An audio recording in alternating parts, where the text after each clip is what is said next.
For my APES citizen science project, I decided to build a bat house. One of the reasons I chose to build a bat house is because I really like bats. They are cool and interesting animals who use echolocation, and, as an added benefit, they help keep down the mosquito populations.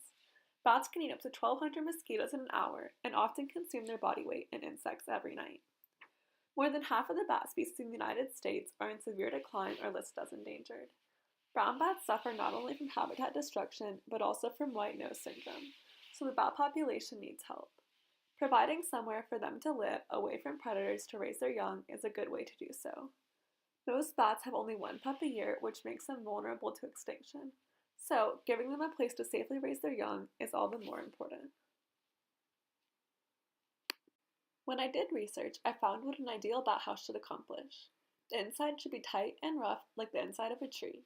It should be warm, near a water source, and at least 10 feet in the air and not near a tree.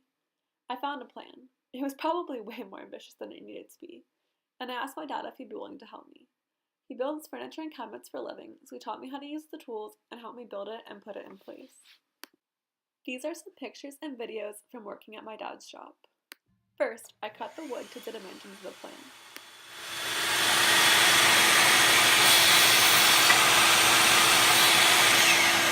Once I had the inside box, I used a saw to create lines in the wood so that it would be easy for the bats to hold on to.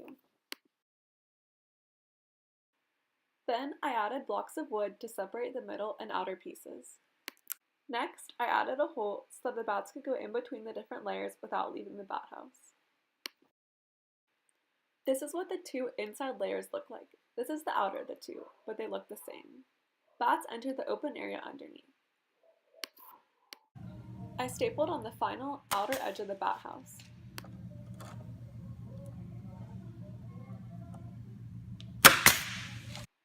My dad cut the half-inch slit in the wood with a router for ventilation.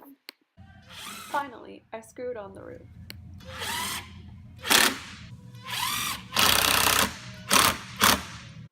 Now it was time to bring it home.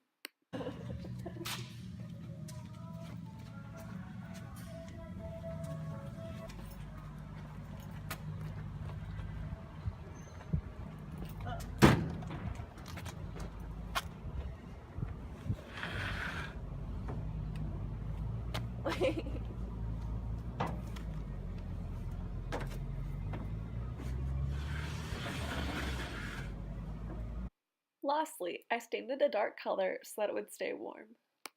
It was really heavy, so my dad helped me put it into the hole we dug. I chose an area that was away from the trees and in the sun. We have a creek in front of our house, so it should be the perfect place for bats to live. Because it was so heavy, after this picture was taken, we had to cut part of the pole and add cement to keep the bat house in place.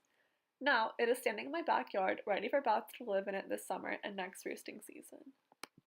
Thank you for watching my APES Citizen Science Bat House Project video.